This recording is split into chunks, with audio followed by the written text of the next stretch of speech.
एलेरियन राज्य के एक भुला दिए गए कोने में एक शांत सा महल खड़ा था। दीवारों पर चांदी जैसी बेलें चढ़ी थीं और खिड़कियों पर उदासी की धुंध हमेशा जमी रहती थी। उसी महल में 3 राजकुमारियां रहती थीं, अलीना, सेराफीन और लायरा, जो बहनें तो थीं पर किस्मत के श्राप में बंधी हुई थीं। बहुत पहले एक जलन से भरी जादूगरनी, जो कभी राज दरबार की सलाहकार थी, राजा एड्रिन द्वारा राज्य से निकाल दी गई थी। जाते जाते उसने उनके परिवार को श्राप दिया, तुम्हारी बेटियां सब कुछ पाएंगी, बस खुशी नहीं। वक्त बीतता गया और ये श्राप धीरे धीरे अपनी सच्ची शक्ल दिखाने लगा। सबसे बड़ी राजकुमारी अलीना पूरे राज्य में अपनी सुंदरता के लिए मशहूर थी, लेकिन हर बार जब वो आईने में देखती, उसका चेहरा 1 साल और बूढ़ा दिखने लगता। डर के मारे उसने पूरे महल के सारे आईने ढक दिए, पर उसके दिल की एक ही ख्वाहिश थी, एक बार अपने ही मुस्कुराते चेहरे को देखने की। बीच के बहन सेराफीन की आवाज़ इतनी मधुर थी कि जैसे फरिश्ते भी सुनने को उतर आए, लेकिन एक सुबह झील के किनारे गाते हुए उसकी आवाज़ अचानक गायब हो गई। उसकी गूंज ने ही उसकी आवाज़ चुरा ली, क्योंकि वो उसे खुद से दूर नहीं जाने देना चाहती थी। सेराफीन बोलने की कोशिश करती, पर सिर्फ खामोशी मिलती। सबसे छोटी बहन लायरा अलग थी। वो चीज़ें सुन सकती थी जो और कोई नहीं सुनता। हवा की फुसफुसाहट, बारिश में छुपे आंसू, मिट्टी में दबी हंसी। वो जानती थी कि ये श्राप सिर्फ जादू नहीं, बहुत गहरी पीड़ा है।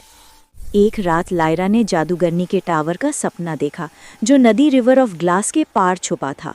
सुबह उठकर उसने कांपती आवाज़ में कहा, अगर हम साथ जाएं तो शायद ये श्राप टूट सकता है। यात्रा कठिन थी।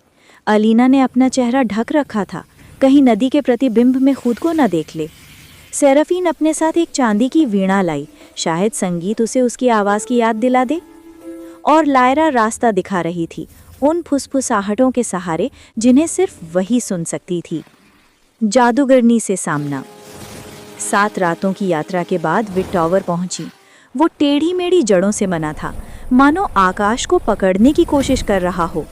जादूगरनी उनका इंतजार कर रही थी, बहुत बूढ़ी, आंखों में गुस्सा भी और गहरा दुख भी।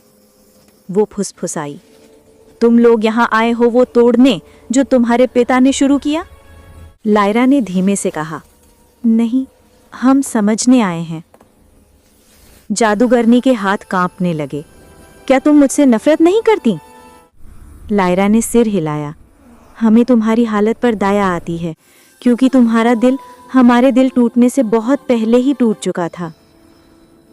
सदियों में पहली बार जादूगरनी रोई, उसके आंसू रोशनी में बदल गए और तीनों बहनों पर बरस पड़े।